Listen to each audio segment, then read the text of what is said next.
ধন্যবাদ জানাচ্ছি আমাদের এই প্রেস মিটে আপনারা অংশগ্রহণ করার জন্য।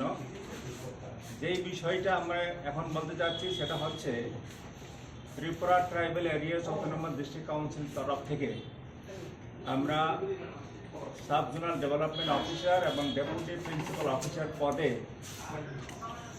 110টা শূন্য পদ পূরণ করার জন্য আমরা অ্যাডভার্টাইজমেন্ট করেছিলাম কিছুদিন আগে, এবং সেইটা পরীক্ষা কম্পিটিটিভ এক্সামিনেশন নেওয়ার জন্য এটা আমরা 100% প্রিপেয়ার ছিলাম। আগামীকালকে এদের নির্ধারিত ডেট আছে 12:30 থেকে 2:30 অবধি পরীক্ষা হওয়ার কথা ছিল। অ্যাকর্ডিংলি আমরা পরীক্ষা সেন্টারের ইনচার্জ, কোঅর্ডিনেটর, ইনভিজিলেটর্স, অবজারভার্স আমরা সবাইকে আমরা প্রস্তুত আসিলাম। তো আজকে আমরা একটা জানতে পারলাম যে কি আনসারসগুলা কি আনসার কি এটা লিক হয়ে গেছে। তো তার জন্য এই যে আনএভিটেবল সার্কামস্ট্যান্সেস এটার জন্য আমরা এই যে আগামীকালকে যেটা কম্পিটিটিভ পরীক্ষা যে নেওয়ার কথা ছিল for the post of sub zonal development officer and deputy principal officers, এই পরীক্ষাটা আমরা আপাতত আমরা স্থগিত রাখছি। It has been postponed, it has been decided to postpone for the time being, এবং আমরা ইমিডিয়েটলি আবার ডেটটা আমরা নির্ধারণ করে আমরা আবার বলে দেব।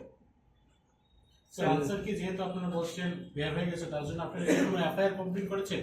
আমরা সিদ্ধান্ত নিয়েছি আমরা এফআইআর আজকে আমরা লঞ্চ করে দেব ওয়েস্ট ত্রিপুরা ওয়েস্ট আগরতলা পিএসএ, এবং এটাকে তদন্ত করে যারা দোষী আছে তাদেরকে আমরা যথোপযুক্ত শাস্তি দেওয়ার জন্য আমরা ব্যবস্থা করব।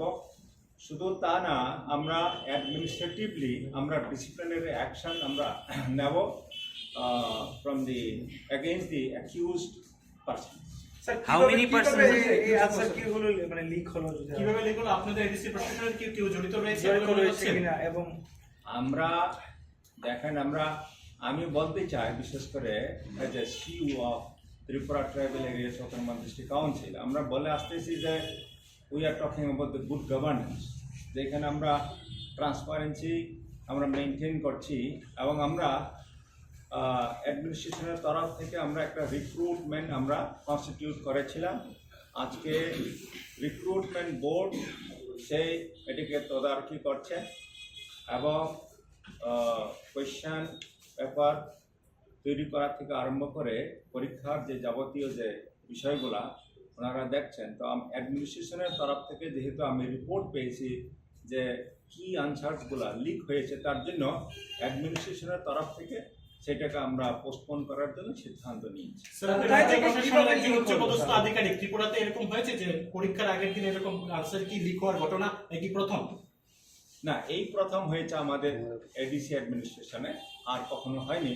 এর আগেও আমরা কম্পিটিটিভ এক্সামিনেশন কন্ডাক্ট করেছি, say for engineer, for agriculture officer, এবং বিভিন্ন পদের জন্য আমরা পরীক্ষা নিয়েছিলাম। আনফর্চুনেটলি এটা হয়েছে, তার জন্য আমরা যথোপযুক্ত as per rule আমরা অ্যাকশন নিচ্ছি। Sir, how many posts were there and for what post this examination was taking place and after how many years? And sir, 110টা post for the post of deputy principal officers এবং sub-zonal development officers. So applicants after how many years it was taking and how many numbers of applicants were there? Applicants is about 26,000. 26,000. Yes. And after how many years this exam is taking place? If I don't remember exactly, but this is about more than 20 years. For the last 20 years, that has not been recruited. Sir, যেহেতু কালকে এক্সামটা একেবারে pick আওয়ারে প্রায় 26,000 student sir, অনেকে এমন দেখা গেছে যে ওয়াইয়ে বাড়ি তাদের পরীক্ষা করেছে গুমতিতে, নর্থে বাড়ি পড়েছে আগরতলা, অনেকে বুথে চলে এসেছে। তো এই বিষয়টা আপনারা কিভাবে দেখছেন, তাদের উদ্দেশ্যে কি বলবেন? তার জন্য আমি আপনাদের তরফ থেকে আপনাদের চ্যানেলের থ্রু আমরা তাদের কাছে এই খবরটাকে পৌঁছানোর জন্য আমরা রিকোয়েস্ট করব এবং তারা যাতে আমাদের সঙ্গে কোঅপারেট করে এবং তারা যাতে দে শুড হ্যাভ পেশেন্স। আমরা যেটা বললাম যে ইমিডিয়েটলি আমরা উইদিন নেক্সট 10 days আমরা আবার ডেট রিশিডিউল করে আমরা জানিয়ে দেব।